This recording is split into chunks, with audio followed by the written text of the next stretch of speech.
What a tradition which has now come to Kenner. It's Laketown Harbor, 3826 Williams Boulevard in Kenner. The burgers are here, the salads are here, the seafood's here, the great appetizers are here. The same tradition as Lakeview Harbor. It's Laketown Harbor on Williams Boulevard in Kenner. You want a good stop? You need to come here to Laketown Harbor. I've been here twice in the last 2 weeks. Superb.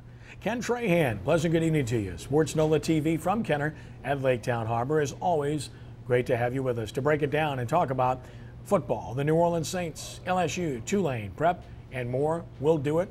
Let's start now with our regular panelists, including Brian Allee-Walsh of sportsNOLA.com. Brian, good evening to you. Good evening, Kenny. Nice to be here as always, and I'm glad that we've got our esteemed panel back here. You know, it's taken me years to find someone slower than Torrance Small in the NFL, and I identified him yesterday in Vincent Jackson of Tampa Bay. Congratulations, Steve. Torrance Small is that other slow receiver he's talking about, who's not as slow as Brian makes him out to be by any stretch of the imagination. Not even now. Years retired. He's in good shape. He can run. He's Torrance Small. Good evening, Torrance. Oh, glad to be back, Kitty. Glad to be back. Hey, Brian, I watched that game, man, and I looked at this guy and I said, I think I can take Vincent right now. I think he could too. I think he could too. It's all good. And the guy that's sitting between these two to referee them this evening and make sure that they go nowhere strange with this is a gentleman who was a star at Archbishop Shaw at Ole Miss. And then with the New Orleans Saints, be it rain, sleet, or snow, whatever the case may be, he made plays, he had fun, he danced, he threw. Dalton caught it and made him look good by running the rest of the way. Or in this case, hey, I'll throw it to the other LSU guy. Those Ole Miss guys are smart. They just throw the ball at LSU guys and let them make plays. That's a really smart thing to do. Who dat? John Fourcade. That's who. John, guys, good evening. I'm glad to be back in town with you guys. I've been in Cancun for a whole week for my birthday. And after seeing Vincent Jackson's run the other day, it goes back to when I threw the pick against the Rams. He fumbled it, I picked it up and scooped it in and ran it back for that touchdown, 80 yards. I made the NFL follow. It's the NFL's greatest 100 touchdowns. I had more speed than Jackson did. And that play was disallowed, I might add. Well, when we return in just a moment, we'll talk about the New Orleans Saints victory at Tampa Bay over the Buccaneers as SportsNOLA TV continues from Laketown Harbor on Williams Boulevard in Kenner.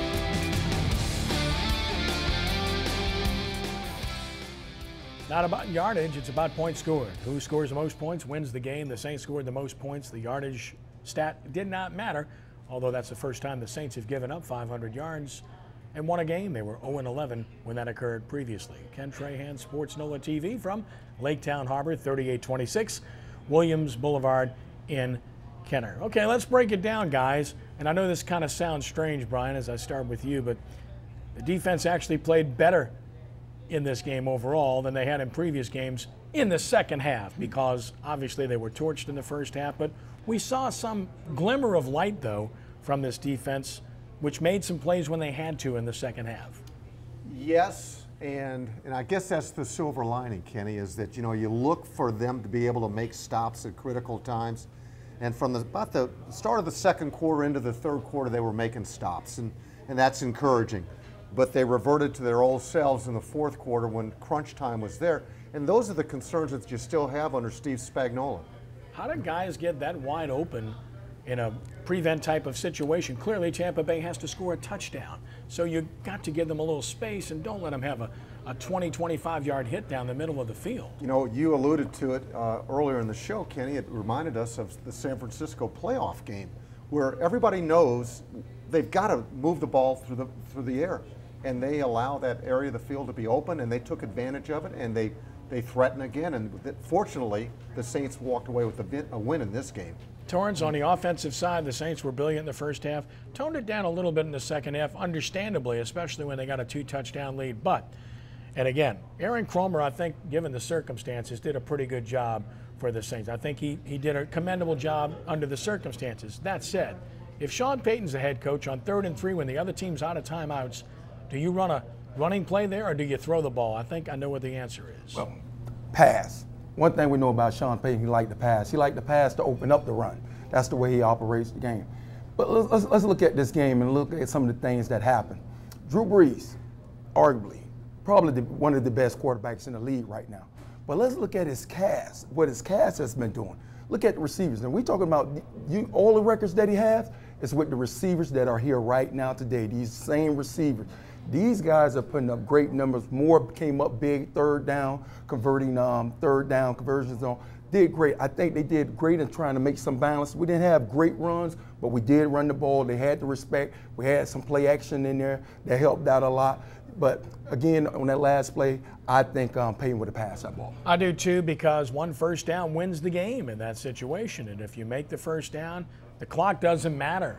The clock is yours. And if Tampa Bay gets the ball back with 30 more seconds left, you're still going to need to stop them. So I think you do what you do best in that situation, put the hands in the ball of Drew Brees, just my opinion. John Fourcade, obviously this was, again, a performance where the defense gets some credit in the second half, and yet the problems are still very glaring. They don't tackle well. They're not good in space, in the secondary in particular. Jonathan Vilma did come back. We don't know for how long. If he does come back, maybe they find a way to get him on the field at the same time as Lofton, because Lofton can play. You know, Kenny, you've stated before to show that you put your best players on the field. And if it's Lofton and Vilmer, their best linebackers, you got to play these guys. You got to put your best athletes on the field.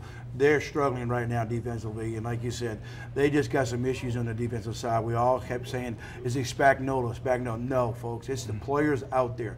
You can only call so much. They have to execute it. You have to have the players on the defensive side of football. We've all known how the Saints go out and protect and protect their offense and get the right players offensively. They have got to get the players defensively to make this team a better team if they want to go on and hope to back into the playoffs. Yeah, I'm with you. It's just some things, we're not fundamentally sound on defense. And that's just the talent. Guys were in the right spots, guys were in the right place, doing what they're supposed to do, but they're not making the play. They're not finishing the play. I've seen, we had a run blitz, and Jenkins right there to make a play and doesn't make the play. The guy goes down the field and make a touchdown. You just can't have those type of things. And we've been saying it. I hate to keep repeating myself, but we're more talented than the scheme. I mean, less talented. The long completion to Vincent Jackson. They've got double coverage. Roman Harper makes it a bad angle, and they end up giving up the big play, and Jenkins saved it. Exactly. And if you look at it, Patrick Robinson, push them inside like you're supposed to.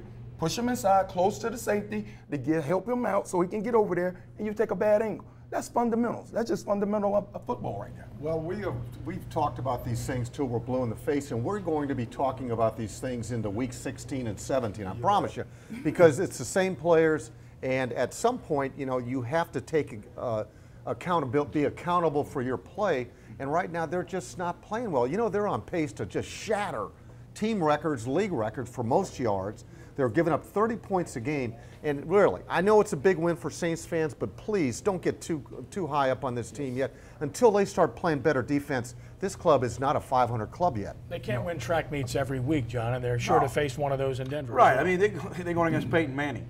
Peyton Manning's not going to sit back there and run the football. He's going to pick these guys apart, knowing he just saw Tampa Bay do it for 513 yards, and he's playing at home against the Saints defense that gave up 513 yards with this secondary and this defensive help. They're in trouble defensively. Johnny, it starts with Peyton Manning. It goes Michael Vick, Matt Ryan. I mean, just all in all. Eli Manning. Yeah. Alex Smith, my goodness, he throws for 500 yards. So, I mean, they have got to get it together. Might get 500 yards. Whoa. And running backs run for big yardage as well, and Doug Martin was the latest to have a good game against the Saints. Look, you can talk about personnel groupings, you can talk about strategy, you can talk about scheme all you want. It's about players. It always has been, it always will be. Well, players have to play. Bottom line, you can call whatever you want to call, put all the type of schemes and be sophisticated, be cute, be ugly, however you want to put it. Players have to go out there and perform, and right now, defensively, we're not performing. Offensively, guys are making plays that need to be made, and those are the plays we need on the defense. We're going to talk about the running back situation later in the show, so we'll save that. But, John, one thing we saw yesterday, watching it on television, Ben Grubbs is a solid player. He's a pretty good player, but he's not Carl Nicks. Carl Nicks is an elite player. He's a devastating blocker at the point of attack. Well, you got one who's a run blocker and one who's more of a pass blocker. And what type of team the Saints are? They're a passing team. You know, that's one reason why they're not running the football. Maybe because they don't have the run blockers up front. They have to be a passing team. This is a passing team. You know, you can't blame one guy. I mean, the whole overall scheme is there's no running game, period. And I don't care who's run blocking or whatever they're doing up front. Those guys are not getting the job done. Neither are the running backs. And the reality, Brian, was financially they couldn't keep everybody. So Nix was a victim of that. So you can't blame the Saints in this. They wanted to keep Drew Brees, and they did a pretty good job of plugging the hole with Grubbs, but Nix is quite a player. Yeah, I mean, they'd moved down the food chain, if you will, with Ben Grubbs. Ben Grubbs is probably the number 3 guard in the NFL. So they lost the number 1 or 2, depending on who you talk to, and they got a good player in return.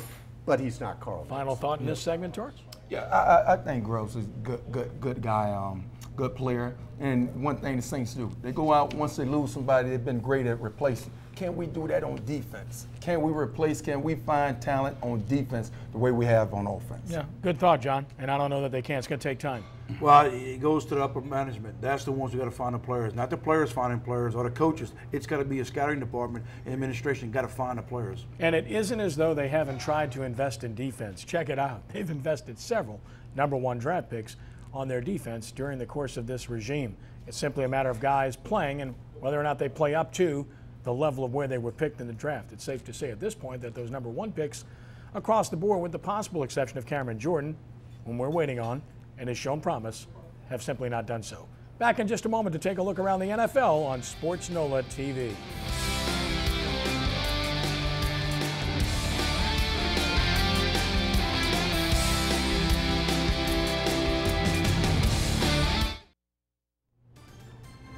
Our SportsNOLA TV trivia question of the week.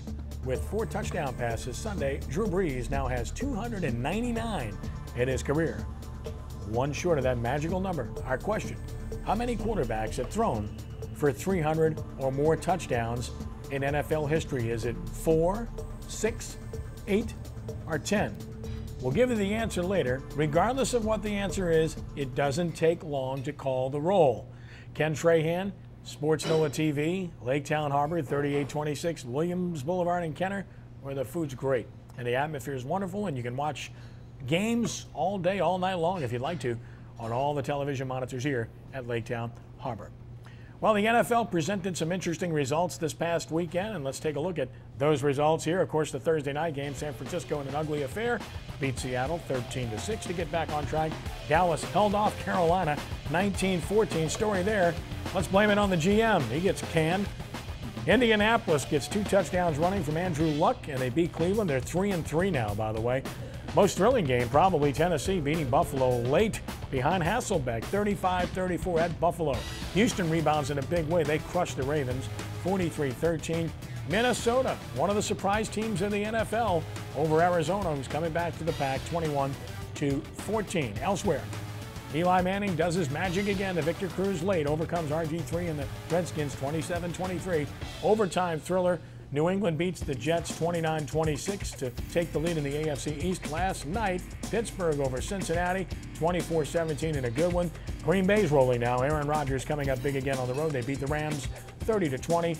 Jacksonville lost their quarterback, lost their running back, and ultimately lost the game in overtime to Oakland. Janikowski field goal wins it 26-23. The Monday night affair, the Bears, a team to watch against the Lions, who have talent in a division matchup. So a pretty interesting weekend once more. We always like to get the sampling from the guys about what they saw that they thought was most impressive. Brian, what did you see that got your attention? I thought Houston's ability to just dominate a good Baltimore team. I mean, obviously, they're missing Ray Lewis and Ladarius Webb, and they've got other issues at hand. But I thought the way that they handled them at home, bouncing back from the dominant loss to Green Bay just a week earlier, I thought that was impressive. Torrance? Yeah, I'd say to Minnesota. Minnesota has been looking great. And Adrian Peterson, man, here's a guy that you wouldn't notice him with any injury from last year, the way he run the ball right now. And Ponder's playing great right now. He's still having some rookie mistakes, second-year jitters, but he's playing great ball. They're winning. Leslie Frazier, he has to be up for Coach of the Year right now. John? Look at the Patriots. They've won a game the other night in fashion where they were up and then had to hold on, go to overtime, and then they lost prior week to that to the Seattle Seahawks. The Patriots, everybody's picking for the Super Bowl, but they're on a roller coaster. Win well, lose bad, win well, lose bad. I don't know what kind of New England Patriot team we're looking at with the Belichick and Brady. Yeah, I still think the Texans are the best team in the AFC, and I think they rebounded to show that yesterday. But that leads me to my team that I'll point to, and that's the Green Bay Packers, because they're now looking like the team we saw last year, where they were the best team in the NFC. They've put together 2 straight really good efforts. Look, the Rams are an improved team, and coaching makes a difference. Jeff Fisher's an excellent coach, and the Rams were at home, and the Packers beat them by 10, and they moved the ball up and down the field at will, as they did against Houston the week before. The Packers are back, and they are a very serious contender in the NFC now. The Giants, they just find a way to get it done. They understand how to win. And a lot of people want to argue with me about Eli Manning and where he stands in the threshold of quarterbacks in the NFL. He's a top 5 guy. Why? He's won 2 Super Bowls, engineered game-winning drives to do it on both occasions, and he makes plays when it matters in the 4th quarter. He had 2 picks, no touchdowns in that game until it was time to win the game, and he won the game. He's the real deal, and the Giants have to be taken very seriously once again. Let's take a look now at the Saints division, the NFC South. We know all about the Falcons. They enjoyed sitting back and watching yesterday, 6-0. They go to Philadelphia, which ought to be a pretty good test this week if Michael Vick can hold the ball. The Saints now are tied with the Tampa Bay Buccaneers at 2-4 by virtue of their victory. And the Panthers, well, again, their only win was against who? Oh, never mind. We know that already. So, Brian, as we look at the division, nothing really has changed other than the fact that the hierarchy is where it should be now, the Falcons and then the Saints. Yeah, and we've said all along that the Saints are, probably the number 2 team in this division, and it certainly looks that way. Cam Newton, you never know what you're going to get with him. Tampa Bay is, I was so unimpressed with Greg Schiano. First time I saw him live, I guess, if you will. I just was not impressed with him at all. So they're okay with Tampa Bay too. Yeah, I think the Saints outcoached them. I really do in that particular football game. And Schiano, he doesn't really know the rules yet, too. So I think you might want to familiarize yourself with that. And throwback day didn't work. The Creamsicles, they played like that to a degree, and hearkening back to the day. All right, Torrance, when you look at this whole situation in this division, do you see anything that surprises you other than the fact that the Panthers fired their general manager after losing that game? No, it's a runaway right now with Atlanta. The thing I want to focus on is can the Saints get to that 500 mark? And what we talked about here earlier is they have to improve on defense. They have to do some things a little better on defense. We had some spots and some highlights that we can show on defense from this past game, but those things have to be more consistent in order for them to at least get to 500 this year. John, you've been a quarterback of an NFL team. A quarterback needs to exhibit leadership. He needs to do that. Cam Newton made some strange comments after that game, and to me, that does not exhibit leadership. Kenny, he's been making comments the last 3 or 4 weeks. Steve Smith got on him, and then from then on, he wears his defeat on him. Most guys, we all hate losing. I mean, God almighty, you play the game to win, but then you got to get over it. He wears it on his sleeves, wears it every day. He is not right now an NFL quarterback that they're looking for to lead their team. Ryan, here's the difference. If it's the Saints, Drew Brees says, I've got to do more. I've got to make more plays. I didn't do enough for us to win the game. That's really the approach you need to take, whether you really believe that or not. Cam Newton is an outstanding athlete. We all know that. You just wonder if he's the second coming of Vince Young, because the way that he handles himself off the field, he shows a lot of immaturity. And his father even addresses it a lot of times, and you said the same thing. He's not only wearing on himself, but he's wearing on his teammates as well. I mean, he's getting paid more now than he was at Mississippi State, so he should be able to step forward and do a lot better than he's doing right now. And that comes from an Ole Miss pride, too, who made a lot of money himself. Hopefully somebody can reach this young man, somebody can talk to him. Hopefully they can get a mentor, somebody in there to talk to him, to show him how to be a professional. Right now, he doesn't know how to be a professional, and hopefully they can get somebody that can help him out. Yeah, you've got to leave the criticism in the locker room. You've got to leave your heart on your sleeve in the locker room. It might be an admirable trait to fans, but this isn't about fans. This is about team, and you keep the dirty laundry inside. You don't let it out. Sean Payton's really big on that, and I think it's a good approach. You need to be that way. Don't let people know what you really think. Hey, my secondary stinks. Hey, how about those stupid linebackers? Okay, you can't say those things. You can't point fingers. The best thing to do is to be self-depreciating and point the finger at yourself and talk about everything in terms of we.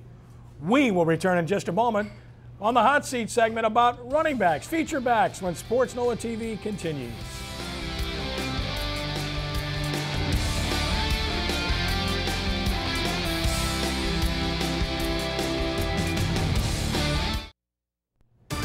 Our SportsNOLA TV question of the week. With 4 touchdown passes Sunday, Drew Brees now has 299 in his career. How many quarterbacks have thrown for 300 or more touchdowns in NFL history? The choices are obvious. They're all even numbers. The answer is 6. And there are the names. Pretty good names at that. Brett Favre, Dan Marino, Peyton Manning, Fran Tarkenton, Tom Brady, John Elway. That's a pretty elite class that Drew Brees has joined. But as Terry Bradshaw would tell you, it's not anything. It's all because he throws the ball a lot. So just ask Terry. He's got the answers. Think again. Ken Trahan, SportsNOLA TV, Laketown Harbor Restaurant. What a ridiculous notion. We come up with some pretty ridiculous notions from time to time on our Hot Seat segment, but I think we've got a pretty good one for you today. Feature backs in the NFL. You know who they are. Look at them from over the years, even college football for that matter. Great players, Hall of Fame players. You think of Jim Brown, you think of Earl Campbell, you can go on and on. The Hot Seat question of the day. Is the day of the feature back dead and buried in the NFL and even college football based upon what we've seen across the board, including with local teams? Brian Allee-Walsh, the floor is yours. You know, we have kind of addressed this issue really the last year as well as this year, and it's an interesting topic, Kenny. I think professionally in the NFL, I think it is. I think the featured back is a thing of the past. Now, I know there's the Arian Fosters, the Adrian Petersons, and players along those lines, guys that are legit feature backs. But the bulk of the NFL teams are going to have back by committee for a couple of reasons. One is from a financial standpoint and the longevity of running backs' careers. It's a lot cheaper to have 3 or 4 guys and pay them, you know, the average price of a running back than it is to have one featured back and know that at any moment his career can be ended or shortened for a season. And I think the way in Sean Payton's package, the way he runs so many different packages in and out, it just behooves them to have 3 or 4 guys. And look at all the guys that we're talking about, the Sproles and Ingrams and Pierre Thomases. There's 2 guys we haven't seen this year in Travares Cadet and Chris Ivory. So they've got a slew of backs, and in their scheme it works better that way. But I think overall, Kenny, I really think the featured back at the pro level, we're not going to see that too much longer. No, I don't think you're going to see it too much longer either. One is it's starting in college. This is where it's all starting. They're coming out with this spread offense. And the spread offense came because they wanted to try to get more receivers, more talent out there on the field. Teams are stacked with so much talent, they're able to play more guys with that talent. But now, because of the injuries and whatnot in the pros, that is the main reason why they're having 2 backs as a feature and not just one. It's just the game is much faster. Guys are bigger, guys are stronger, and the injuries are more likely to happen. So right now, you need 2 backs in order to be able to finish a season. I totally have to agree with both you guys for once, that the fact that there are teams nowadays that got to have 2 or 3 running backs because of the schemes, and most of these professional coaches use schemes now. It's 3rd down backs, 1st down backs, short yardage backs, goal line back. That's why you're seeing 3 and 4 running backs playing. And then when you get to college football, I really don't understand it in college football, why you having 4 and 5 running backs play college football, and the spread might be one of the factors, but some of these teams need to go back to playing a more pro-style offense and getting less backs, but that's the way the NFL is. The NFL is going with more running backs because of the fact financially you got to have better than have 3 or 4 than have 1 guy. In the NFL, it is a passing game now, and it's only going to get more so, I think, than it is the other way. College, Kenny, we were talking about it off air before, is that sometimes you wonder in some college programs whether or not the recruiters, head coaches are making promises to a bunch of running backs to come to our school. So therefore, there's these obligations that, you've got to get 3, 4 guys into a scheme or into a game, into a season, and who knows if that influences how they use the running backs. You're right about that. It's to get, like I say, the spread was to tell guys, if you come here, you'll be able to play, because we have a lot of people that we can put in at one time and able to play. But going back to the pros real quick with you guys. Now, back, I remember playing, and I would be a 3rd down package. I would come down to 3rd down package. That's what we used to do with the receivers. But now it has migrated to the running back position now, to where they have those 3rd down running backs coming in and different packages and whatnot to help go against certain defense. So basically, you promise them in high school and college football, you come here, you'll play. The old days, you just promise you money. Now they promise you playing time. So we'll see what happens. No. That's both money and playing time. The fact of the matter is, and this is a thought that has remained constant through the years is that running backs say that they need to get the ball a certain amount of times to get into the flow of a game. Well, you know what? Those days are gone. No. Okay? Those days are gone. You have to come out hot. Yeah. Like the hot seat, you have to come out hot. Yeah. Yes. All right, it's time to render a judgment here. I think you all make some great points. I think the day of the feature running back is pretty much dead and buried from the standpoint of the NFL. Why that's the case in college is beyond me. From an NFL perspective, if you have an Adrian Peterson, you have to make sure he touches the ball 20 times a game because he's a game changer. I know it's a passing game, but when you have a player of that ilk, then you should do that. Are there still players of that ilk on the NFL level at running back? Sure there are. At least 5, maybe as many as 10. Not a whole lot beyond that. I think the bigger question is this: how many is enough and how many are too many? I think when you play 2 on a consistent basis, you get a level of consistency. You get guys who get into the flow of the game, get a great feel for things, and become more productive. When you start playing 3, it's a little bit more cloudy. When you play 4 or more, it's a little bit ridiculous. And I think we're talking more on the college level here, although certainly where the Saints are concerned, they're using 3. Many people question Mark Ingram and whether or not he was worth the selection the Saints made with him. Others question whether he's good enough to even play in the NFL, frankly, based upon the productivity they've seen. I think it's probably a little bit of both. Ultimately, we may never know because he may never touch the ball 15 or 20 times a game to find out if he can be that type of player. Clearly, Pierre Thomas is a better all-purpose running back. Clearly, Darren Sproles is a better all-purpose running back. And clearly, Chris Ivory is bigger and stronger than Mark Ingram, but can he hold on to the football? From a college perspective, Tulane's playing 5 guys. Orleans Darkwa was hurt. He clearly is their best back. Joshua Round's a true freshman. Dante Butler, Rob Kelly. You could go on and on trying to find the right mix. And at LSU, they have a bevy of running backs. It's pretty obvious Jeremy Hill is their best back and needs to get the ball more and play more. Despite the fact that Michael Ford's solid, despite the fact that Spencer Ware and Kenny Hilliard are strong guys, Alfred Blue's hurt. But I think Brian's right. I think there are some promises made, and they're trying to spread the wealth and keep some people happy. Sometimes you wonder if that's at the expense of giving yourself the best chance to succeed and to win the game, which is the ultimate goal of playing the game to begin with.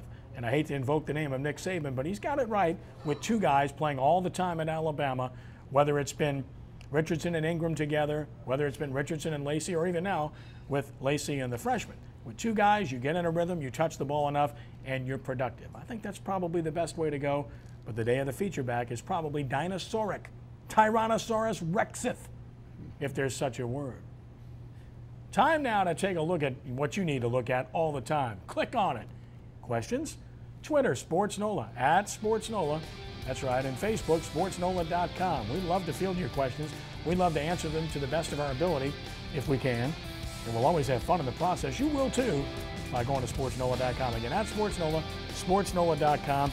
That's what you want. That's where to go. That's where we are. And I know you'll enjoy visiting sportsnola.com.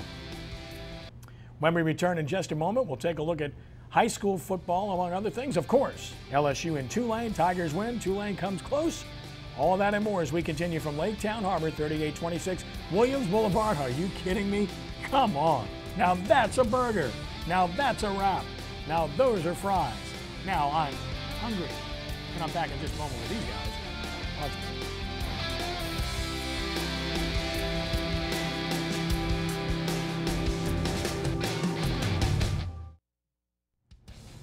Trending at sportsnola.com, analysis on the Saints' victory over the Buccaneers, college football recaps, good win for LSU on the road, tough loss for Tulane on the road. Of course, the most complete prep coverage across the board. Check out our top 10s and more, and our first NBC video updates with yours truly and Lenny Van Gilder. That's all at sportsnola.com. You want to go there, you want to check it all out, and you want to click a lot because there's a whole lot of material to check out at sportsnola.com. Whole lot of menu items here at Laketown Harbor, 3826 Williams Boulevard in Kenner. I love them. I'm here. I'm coming back, just as I've been here before. Ken Trahan, SportsNOLA TV. And it's been an interesting weekend for the LSU Tigers and an interesting season at that. They came in ranked 6th in the nation. They went back to Kyle Field, somewhere they haven't been in a long time, to take on an old rival in Texas A&M. It did not start well for the Tigers. A&M goes right down the field, John, on their opening possession, and they put it in the end zone, and you had to wonder a little bit here. Well, you had to wonder, but it's also a 4-quarter game with the way LSU plays. You know that defense was going to come around. A&M's got a really good freshman quarterback that I think is going to be really well. He's going to do well in the SEC. But that's LSU. You know, LSU is just going to buy its time and then get back in this game. Yeah, he executes well. They call him Johnny Football, but he had no touchdown passes in the game. That was a great throw in coverage there. But Torrance, LSU made the adjustments defensively. John Chavis is a brilliant defensive coordinator. They went to a three-man front, and that completely shut down A&M the rest of the way until A&M's final drive of the game, where they scored in a hurry-up mode. Yes. One thing we don't have to worry about at LSU is the defense. The defense is great at making adjustments. It's on the other side of the ball where they don't make adjustments. This was a good call here where they lined up Spencer Ware at quarterback, and he made the pitch. In fact, they were able to get the corner here a couple of times, and I was wondering when they were going to run wide, and great blocking downfield. Brian, when wide receivers block down the field, that makes a coach want to run the ball more. Absolutely, and if you're dropping footballs, as they have been prone to do, you need to or be overthrowing doing guys that are open, right? Absolutely. But when you think about their recipe for winning this game, 5 turnovers, they run the ball well, and they play defense when they have to. And those kind of, that's a recipe for success for LSU. And finally, a good throw and a really good catch by Kadron Boone there, John. Well, he needed to get his first SEC touchdown. He finally got one against Texas A&M, and I'm still not sold on their offense right now. Here's a freshman. I love kid this right kid. here. How can he not be playing more? Yeah, you'll Please see him explain play. that for me. I don't It's a situation right now. They got to let him play. But then again, Kenny, you said they got 5 running backs. How are they going to all get their touches? You play the best guy. He's obviously got the most ability. He's bigger and faster. Daryl Simon, LSU defense coming up there. Let me ask you guys this. Look at this. Look at the vision there, and look at the speed. That kid's 230 pounds. Come on. Do you think LSU got any better from the beginning of the year to now, offensively? No, I don't think they have. No, I really don't. Slightly. Yeah. But Slightly because their offensive line's playing better. Tigers win 24-19. Offensive line's playing a little bit better. That's why they've run the ball better of late. That's because they made changes, and they're playing freshmen now, which bodes well for the future. Right. And you know what? That was a perfect example of what we're talking about. You know, Hill ran untouched to the end zone of that. You know, and that's offensive line too. Young players. Yep. Playing better than the veterans. For the most part, but that bodes well for the future, as I mentioned. In particular, Alexander, Trey Turner of St. Augustine, Lyle Collins of Dutchtown. Keep an eye on those guys. Tulane hit the road to face the Miners of Texas El Paso. Boy, this was 2 different games. Tulane lost 24-20. It was 24-17 at halftime, and it looked like it was going to be an adding machine game. But then the defenses stepped up in the second half. Tulane couldn't finish drives, ended up kicking a field goal and lost. Ryan Griffin played really well again. He threw for, 363 yards and a touchdown. He makes a huge difference. This was a game they could have won, and it was a jump ball game they just weren't able to close, Brian, but clearly a better team with Ryan Griffin under center. I was going to say, Ryan Griffin makes such a difference there under center. He's played well 2 consecutive games since coming off the injury list. And you know what? That's a competitive team there. And I think right now in Curtis Johnson's first year, you want a competitive team. Exactly, and that's getting them in the right direction. 2 wins always help out. 1 win, but they got 1 win, but two complete games is what I wanted to say. Not complete games, but great games by the quarterback. I think that it's a lot of improvement that they have to keep going. Yes, keep going and all. But I look for them to these games here to help them with the recruiting a little bit more, to help Curtis Jackson with the recruiting. Well, the main thing is the fact that their first 4 or 5 games of the season was just nothing offensive-wise. This young man comes back from injury, makes a big difference there, and he boasts everybody's confidence on the offensive side of football. They're playing teams now that they can beat. You know, early in the season, those teams they couldn't beat. They can hang in there with these guys right now in the Conference USA. I think people tend to forget that they played Rutgers really tough and had a chance in the 4th quarter to win that game. Rutgers nationally ranked, and they've done nothing but win since coming here, and Tulane played them tough. What was the difference? Tulane was fresh. It was week 1, no injuries, and they had their quarterback. And since that time, they lost their quarterback the following week. Then they had the tragedy with Devin Walker. God bless him. And we've heard statements from the family most recently, and we continue to pray for them and for him in particular. And as far as Tulane's concerned moving forward, they've got games that they can win. They can compete with UAB this coming week. Same thing with Memphis. Same thing with Rice. So I still think there's a win out there, if not 2, the rest of the way for this Tulane football team. Let's take a look at the current BCS standings as they exist, and LSU stays right where they are. Notre Dame pulled another one out of the hat this past week. Kansas State, now they're a little bit soft for me in that 3rd spot. Florida's earned it. They're the real deal. We know that now. Alabama at number 1.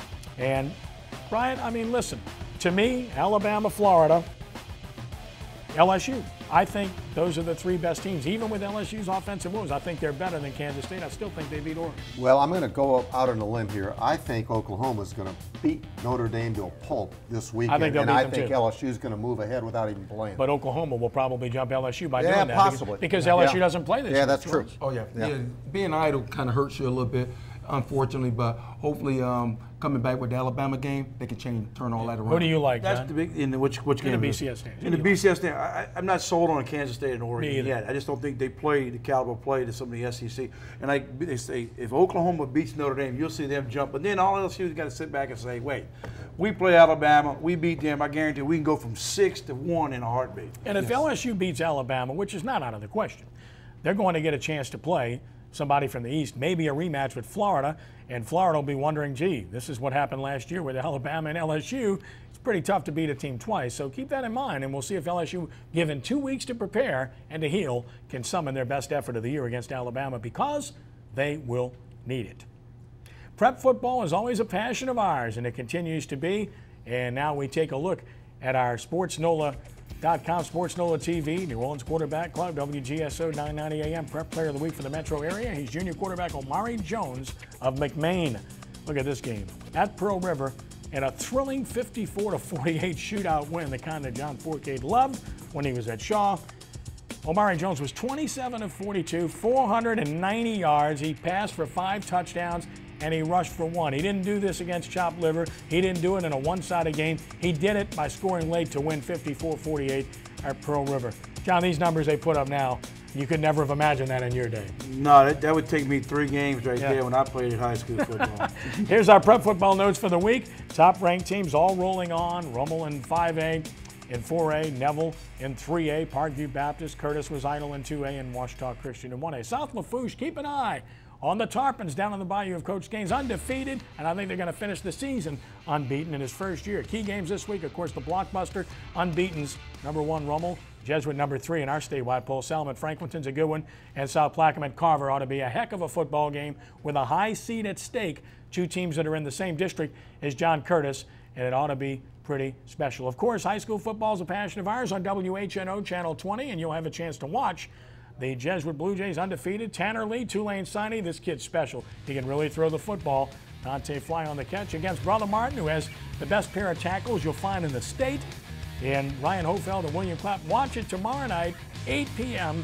on WHNO Channel 20 as our first NBC Prep Football Showcase continues. You will enjoy it, I can assure you. And we'll return in just a moment with analysis of the coming week for the Saints at Denver as SportsNOLA TV continues from Laketown Harbor in Kent.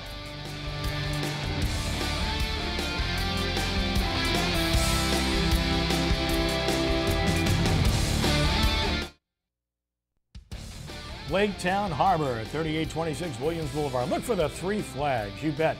Familiar sign. You know Lakeview Harbor, then you know Laketown Harbor. Same people, same great menu, great food, even more. 3826 Williams Boulevard in Kenner. Lots of seating, lots of monitors to watch sports. Call 443-1623. They'll do takeout as well. Anything you'd like. I come here, you should too.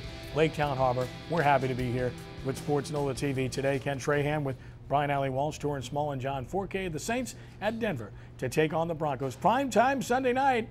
And Peyton Manning, his first game against the Saints since that memorable game that he'd like to forget a couple of years back. Broncos lead the all-time series 7-2. I'll start with Torrance Small. You had your biggest game as a pro at the old Mile House Stadium in Denver. What can we expect in this one? Big numbers. I had big numbers, expect big numbers out of this game. I think it's going to be a high-scoring game. I think it'll be in the high 30s.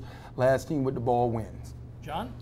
I gotta agree. I think it's a high-scoring game, but I don't think the Saints win this ball game. Why not? I think the Denver's defense is a lot better what people give it credit for. I mean, they came back and beat San Diego tonight because of their defense, not their offense, because of their defense. And I think Peyton Manning's going to put numbers up. Right. Well, you know, the Broncos are coming off a big win against San Diego, that historic comeback, 35 points in the second half. I think Peyton Manning is getting comfortable in his new offense. And I think it's the Saints are going for a sweep against former players. They went Robert Meacham, they beat San Diego. They beat Carl Nix in Tampa Bay. Tracy Porter in Denver. Saints are going to push to 3-4. Book it. Wow. And if they do that, then they clearly are back in the playoff They're back. chase. No question. Now, Can Joe Vitt make a difference? Very quickly, Brian. Yeah, I think so. Not so much, he's not going to be able to put pieces in that aren't there, but I think from an inspiration, I think this guy's got just the fire that they're looking for. I think because he had former coaching and head coaching experience, that's going to be the big difference. I think accountability. I think he's going to make these guys be accountable for what they do. Let's take a look at the upcoming Saints schedule. We know they're going to Denver for the Sunday night special, and then the Eagles come to town, 500 team. Then comes a big one against the Atlanta Falcons. If you harbor any hopes, you're going to have to win that game. At least 2 of the next 3, realistically 3 of the next 4. Long trip west, that's never easy, but if you're any good, you got to win at Oakland against the Raiders. If you win 3 of 4, you're in the mix. You win 4 of 4, you're on your way. We'll see if they can do it. I do think Joe Vitt will make a difference. Gentlemen, it's always a pleasure. John, great to have you with us today. And we'll be listening on radio for you, buddy, on that other show with that other guy on WGSO. You're going to find out who the other guy is first. If he ever shows up. And Brian, always a pleasure. Thank you. Thank you, Kenny. Keep holding him up. All right, Yes. Torrance? All right, thank you, Kenny. And thank you for watching as well.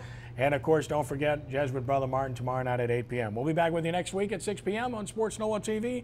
Until then, for all of my friends and for Laketown Harbor and Andrew and all of our crew, Adam, thank you as well. And Lenny, God bless you one and all. Counting third and heading home. So long.